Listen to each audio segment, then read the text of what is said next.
Water poured down like a wrathful river, and as Trevor sipped his beer on the porch, he watched with quiet satisfaction as the flood bypassed his home and surged straight into Meredith Prescott's prized rose garden and open garage. Hydrangeas floated like surrender flags. Car alarms screamed, and Meredith stood soaked to the bones, screaming into her phone as her floral kingdom drowned. She had bulldozed his berm.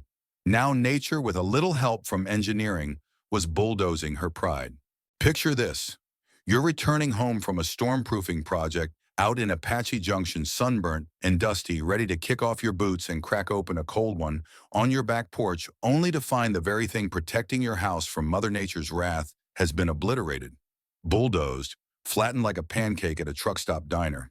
That's exactly what happened to me. I'm Trevor Gaines, 51, a retired Army Corps of Engineers officer, now working as a freelance contractor here in sunny, scorching Mesa, Arizona. I moved out to Desert Bloom Estates 4 years ago to get away from the bureaucracy, the red tape, the noise. Bought myself a modest single-story stucco with just enough yard to grow native blooms and keep my skills sharp. It was peaceful, quiet, predictable until she showed up. Her name is Meredith Prescott, HOA president. Age 59, but don't let the floral cardigans and big-brimmed hats fool you. This woman rules Desert Bloom like it's Buckingham Palace, and she's got the crown stapled to her scalp. Everything, and I mean everything, has to match her idea of floral harmony. House trims, mailbox paint, even the types of plants you're allowed to grow. You ever heard of someone getting fined because their lavender clashed with the neighborhood's bougainvillea theme? You have now. Now let's rewind the tape a bit. Year one in Desert Bloom was eye-opening. We had a monsoon that summer, the kind of freak storm that dumps more water in an hour than we usually see all year. My backyard turned into a moat. Neighbors were out with bucket sandbags and shop vacs trying to save their garages. Me, I took notes. I measured runoff paths, studied the grading, and figured out where the water was coming from and where it wanted to go. Then I built a solution, not just a bloom berm. A 4-foot-tall earth mound shaped to deflect water away from my home, reinforced underneath with gravel and stone for stability, and covered in native desert flowers to give it life. Desert marigolds, firecracker, penstemon, purple verbena, low water, high impact. Practical and pretty. It worked like a charm. My garage stayed dry through every storm after that. Neighbors stopped by to ask what I'd done. Some even joked I should build one for the HOA clubhouse. Meredith, however, didn't joke. She just stared at it with that pinched expression people get when they smell something bad and can't tell where it's coming from. Fast forward to this spring. I was out of town for 5 days on a drainage job in Sierra Vista. Phone signal was spotty. I come home, pull into my driveway, and immediately something feels off. My flowers gone, my berm gone. Just a flattened strip of dirt stretching across the back of my property, tire tracks, still fresh in the soil like a crime scene, missing the yellow tape. For a second, I thought maybe there'd been a break-in or a city emergency order. But then I saw the note. Taped to my front door, typed in Comic Sans, for the love of all things decent, was a cheerful letter from the Desert Bloom HOA. Dear Mr. Gaines, it began, your landscaping modifications were found to be in violation of HOA Article 7.3, regarding unapproved mounding and unauthorized use of non-standard flora. As such, corrective action has been taken to restore visual uniformity to Desert Bloom Estates. Signed, of course, by Meredith Prescott, President. I stood there for a full 5 minutes, just blinking at that letter, listening to the quiet creak of my front porch swing in the breeze. Then I looked out at the yard. My flowers, the ones I'd grown from seed. The berm that had taken me weeks to perfect. All gone. Bulldozed by the very people who should have been asking me for advice, not swinging a wrecking ball at my hard work. Now I don't throw fits, I don't yell, and I sure as hell don't make threats I don't intend to follow through on. I've spent my life working with train and tide, which means I know how to keep calm when storms hit. But this was a deliberate act of sabotage wrapped in lavender-scented HOA nonsense, and I knew exactly what to do. I didn't storm down to the HOA office. Didn't call Meredith screaming at the top of my lungs. Instead, I went inside, made a pot of black coffee, and opened my laptop. My fingers hovered over the keyboard, not with rage, but with purpose. If she wanted a fight over aesthetics, I'd give her a redesign she'd never forget, but not by going toe-to-toe. No, I was going to beat her at her own game. You see, the HOA had endless rules, but they also had weaknesses, budgets, public optics, and an obsession with appearances. So I started with some research, dug up the HOA landscaping guidelines, the ones they love to throw in your face. Turns out there's a loophole if a structure is designated as a decorative feature supporting native plants and adheres to grading regulations. It's allowed with HOA approval. That was all I needed. Then I called up an old Army buddy of mine, Jake Reynolds. These days he runs an environmental consulting outfit up near Flagstaff. I explained the situation and had him mock up a formal risk analysis report on the area's drainage vulnerabilities, particularly post-removal of critical private mitigation infrastructure. It sounded fancy, looked official, and it made one thing very clear: they'd made a mistake by removing that berm. Next, I drafted a new proposal to the HOA framed as a heartfelt apology for my prior non-compliance. I included blueprints for a decorative native flower feature that matched the neighborhood's floral theme, complete with a subsurface moisture redirection channel to help with soil erosion. All technically true, but here's the kicker: that channel would functionally be a stormwater chute engineered to steer runoff not into my yard, but directly toward the low-lying end of Desert Bloom Estates, which just so happened to include Meredith's triple garage, Tuscan fantasy home, and her beloved Rose Arbor. I kept the language soft, respectful. I even offered to cover permit costs out of pocket if the HOA would approve landscaping funds for implementation. Meredith took the bait like a trout on a June hook, called me a model neighbor in the next newsletter, said I was making amends and setting an example. She even assigned her favorite landscaper, Brent, who couldn't tell the difference between drainage rock and driveway gravel, to supervise the rebuild. Fine by me. Construction was set to begin the following week. I spent my evenings walking the property, marking flags, adjusting contours, and sketching out the real plan on a notepad I never let leave my sight. This time, there'd be no trace of rebellion, just flowers and gentle slopes, hiding the most satisfying piece of quiet vengeance I'd ever constructed. And every time I looked at the flattened patch of earth where my old bloom berm had stood, I didn't feel rage anymore. I felt focus. Because out here in the desert, you don't fight the storm head-on. You redirect it, quietly, precisely. And when it finally hits, you make sure the water knows exactly where to go. And in my case, it was going straight through the thorny Queen's Rose Garden. The next morning, I walked my yard with a mug of black coffee in one hand and a tape measure in the other, surveying the damage like a battlefield commander inspecting a war zone. The sun was already blazing, baking the bare soil where my bloom berm used to rise proudly like a desert rampart. Insects buzzed over the scattered petals of crushed marigolds and penstemons, their colors smeared across the ground like the remnants of a forgotten mural.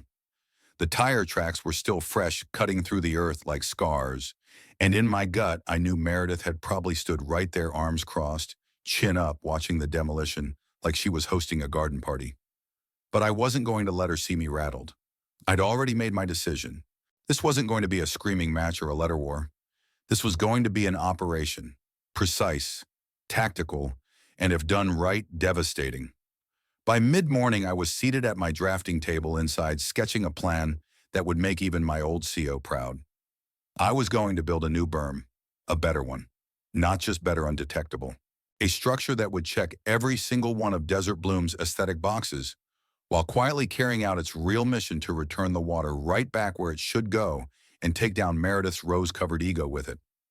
I pulled out the HOA's design guidelines printed in nauseating lavender ink and flipped to the landscaping section. There it was, buried between rose cultivar lists and mulch color palettes, a clause allowing for permitted raised features intended for erosion control and native plant display, provided they complied with approved grading and visual conformity standards. That was my loophole. All I had to do was make the new structure pretty enough for Meredith to praise and technical enough for the board to fund. I sent a text to Jake Reynolds, my buddy from the Corps, who now ran a respected environmental consulting firm. He owed me a favor, and within 48 hours, I had a polished report stamped with official seals and GIS diagrams warning of newly introduced downstream flood vulnerability in Desert Bloom thanks to the removal of my original structure. The wording was artful, urgent enough to raise eyebrows, neutral enough not to scream revenge plot. Next, I drafted a proposal. I wrote it in the sugary, overly courteous tone Meredith adored, Dear President Prescott, I want to sincerely thank you and the HOA for maintaining our community's values of beauty and cohesion. In the spirit of those values, I'd like to propose a new native floral berm designed to support approved species like desert sage lantana and the HOA's signature climbing roses, along with gentle grading to address minor soil erosion risks identified in the attached third-party report. I attached Jake's document, added a few colorful landscaping diagrams, and closed with a flourish. I would be honored to have HOA oversight, and am even willing to cover permitting fees myself to demonstrate my commitment to our neighborhood's unity. I hit send. 2 days later, I got the reply. Mr. Gaines, the board appreciates your thoughtful approach. The HOA has approved your proposal contingent on the inclusion of our certified landscaper, Mr. Brent Tolliver, for project supervision. We are allocating $10,000 from the Beautification Fund to assist with implementation. Thank you for contributing to the visual harmony of Desert Bloom Estates. Meredith Prescott, hook, line, and rose-covered sinker. Brent, as it turned out, was more muscle than mine, built like a linebacker, but about as curious as a rake. When he showed up with his crew, I greeted them with cold water and a laminated version of the beautification plan, complete with smiley face stickers where the key plantings would go. But beneath that sugar-coated facade was my real design, a reinforced concrete trench hidden under layers of gravel and soil, shaped with a subtle slope that would, in the event of a heavy storm, guide every drop of runoff away from my lot and directly into the lowest points of the neighborhood, specifically Meredith's triple bay garage and that overwatered rose garden she'd poured thousands into. The build took 2 weeks. Each morning I was out there before sunrise, walking the site, making adjustments. Brent never questioned. Slope's a little off here, I'd say, pointing with a level. Let's add 2 inches of base gravel just to keep things tidy. What I didn't say was that those 2 inches made all the difference in velocity and direction.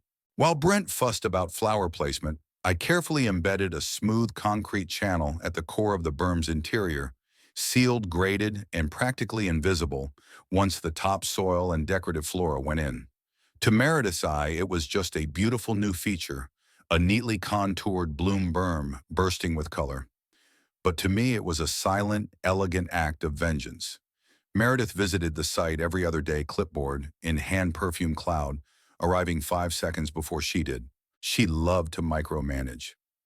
Trevor, I think these lantanas should be a shade more coral than crimson, she'd say, squinting through oversized sunglasses. I'd nod respectfully. Absolutely. I'll swap them this afternoon, and I would only to swap them back the next day when she wasn't looking. I kept her distracted with mulch samples and ornamental rock choices while my true structure took shape right under her pointed nose. By the end of week 2, it was complete. The final touch was a line of climbing roses across the top of the berm, her idea, of course, which ironically helped anchor the soil and shield the hidden runoff path. It was beautiful, truly. Meredith called it a triumph of neighborhood cooperation. I called it targeted hydraulic redirection. Either way, we both got what we wanted. And then just like that, the waiting began. The Arizona sky, usually so obliging, decided to play hard to get. Weeks passed, each one hotter and drier than the last. But I knew patience. I'd learned it in war zones and in bureaucracy. I spent the time watering the new plants, adjusting sprinkler heads, even inviting neighbors over to tour my award-worthy garden. Everyone admired it. Meredith even featured it in the HOA newsletter, calling it a vision of harmonious desert landscaping. Every time I read that line, I had to bite my cheek to stop from laughing. And then finally it happened. A heat wave broke. A monsoon rolled in like a freight train at dusk. I was sitting on my porch, beer in hand, the sky turning the color of bruised grapes, when the first drops hit. Within minutes, the rain was pounding so hard it looked like the street was boiling. The gutters overflowed. Water pooled in the dips of the road, but not in my yard. My channel caught the flow, instantly guiding it beneath the blooming berm with perfect precision. I stood in the downpour, heart racing, not with fear, but satisfaction, as the water curved like a trained animal, bypassing my property entirely and surging downhill toward its final destination. I followed at a distance, just far enough to see but not be seen. By the time I reached the corner near Meredith's home, it was chaos. Water gushed across her stone walkway, flooding the flower beds, turning mulch into sludge. Her garage, slightly sunken, was taking in water like a sinking canoe. From the shadows, I saw her barefoot soaked frantically waving a broom at nothing, yelling into her phone. Rose petals floated past her in little clusters. It was operatic. It was perfect. It was everything I'd planned. And as I turned and walked back home through the now drenched neighborhood, I smiled. Not just because my house was dry, not just because Meredith's wasn't, but because she had helped pay for every inch of it. The storm had arrived, the garden had spoken, and the bloom had quietly, beautifully struck back. By sunrise, the storm had passed, but the damage it left behind painted a picture worthy of a courtroom drama, and a gardening horror story rolled into one. The cul-de-sac looked like it had hosted a mud wrestling championship sponsored by Mother Nature herself. Branches littered the sidewalks, mulch clumped in strange places, and the once pristine desert bloom aesthetic now looked like the opening act to a disaster movie.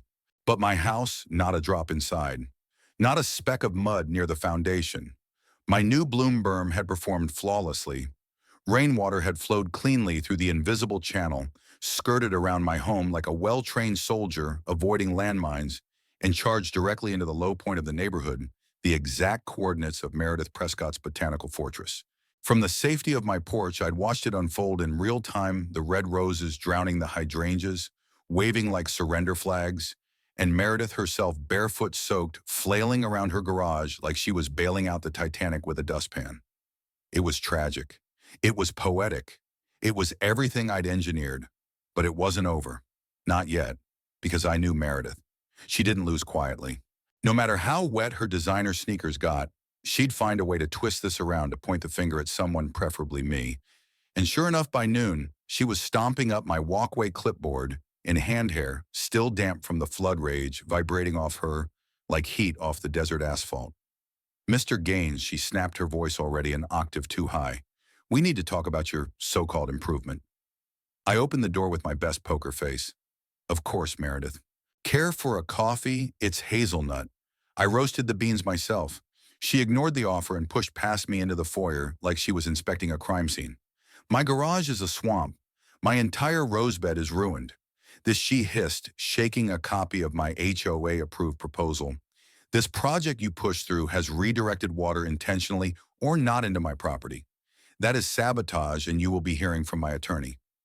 I didn't flinch. I just gestured calmly toward the dining table, where a thick folder lay, its tab labeled HOA Drainage Proposal Documentation.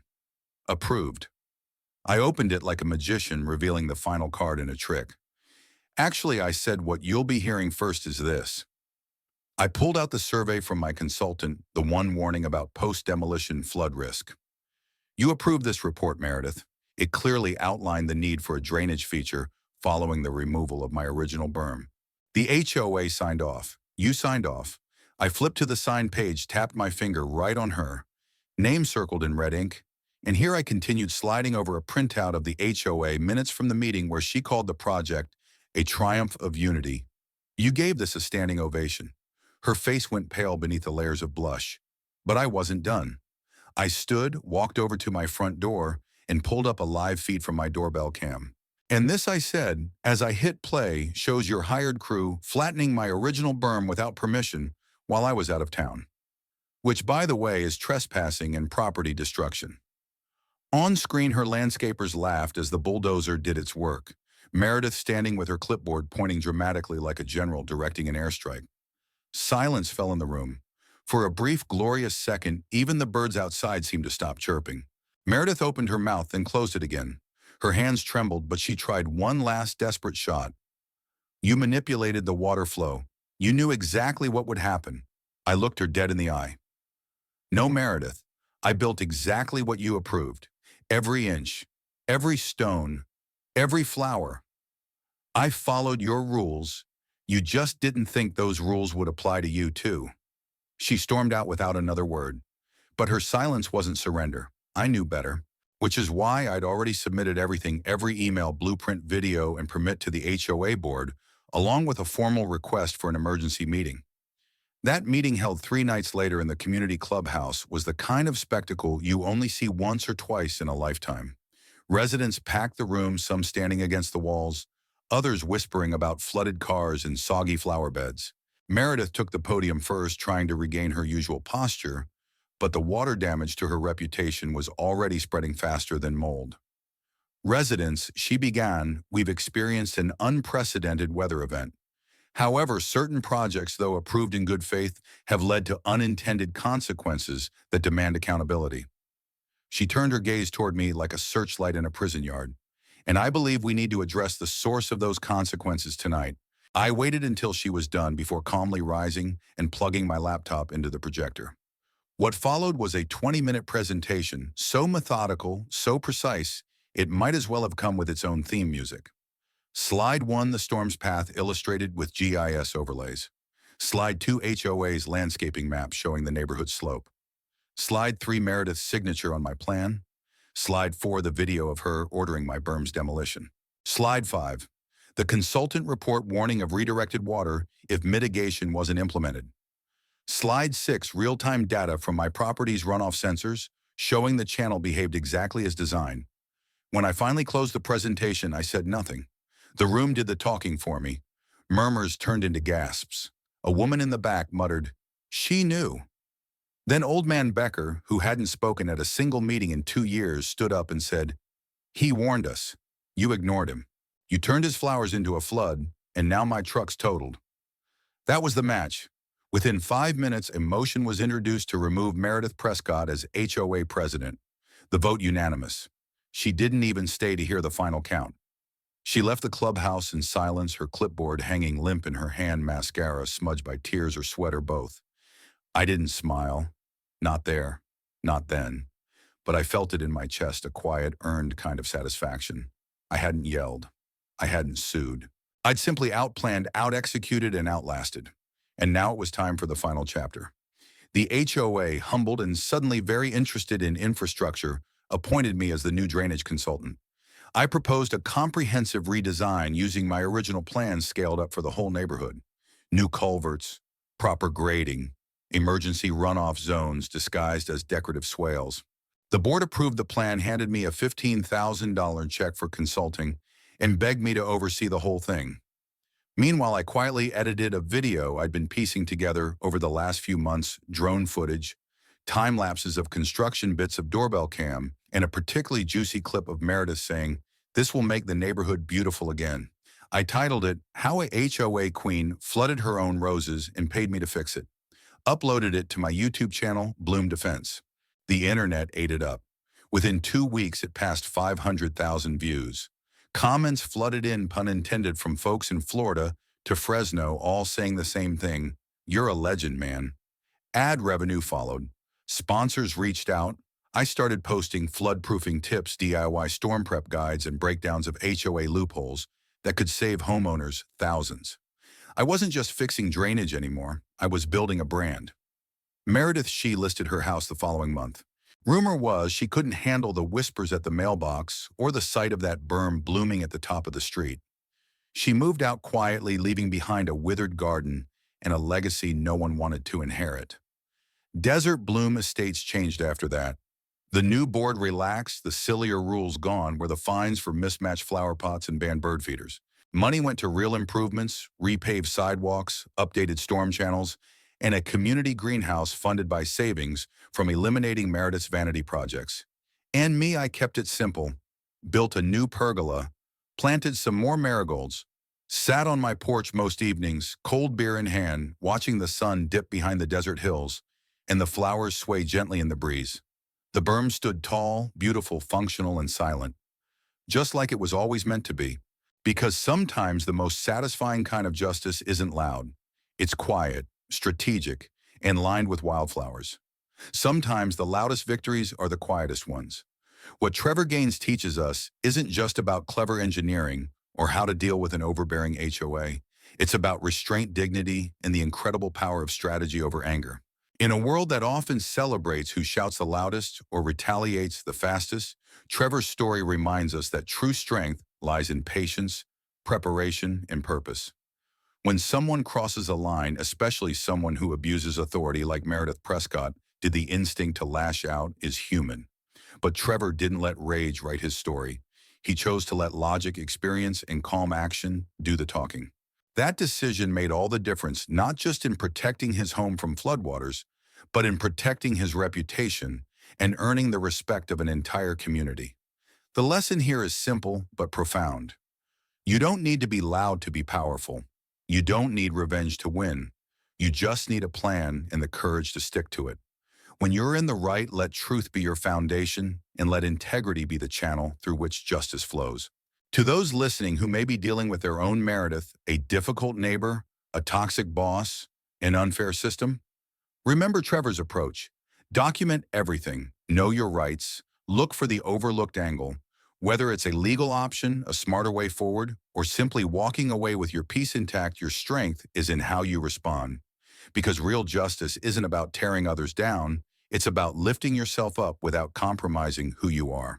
And hey, if you're like Trevor, someone who just wants to protect their peace, their property, and their principles, you're not alone. Here on Us, Justice Stories, we tell real and fictional stories of everyday people who faced injustice and found smart, satisfying, and sometimes surprising ways to overcome it. Thank you so much for watching, listening, and supporting this channel. Your comments, your shares, and your stories mean the world to us. If Trevor's story resonated with you, let us know below. Have you dealt with an HOA nightmare or a power-hungry neighbor? We'd love to hear your experience. And who knows, maybe we'll feature it in a future episode. Make sure to hit that like button if you believe in standing your ground with grace, and subscribe for more stories that inspire, inform, and fight back with wisdom. This is Us Justice Stories, where the quiet fight back smart and the smart win loud in the end.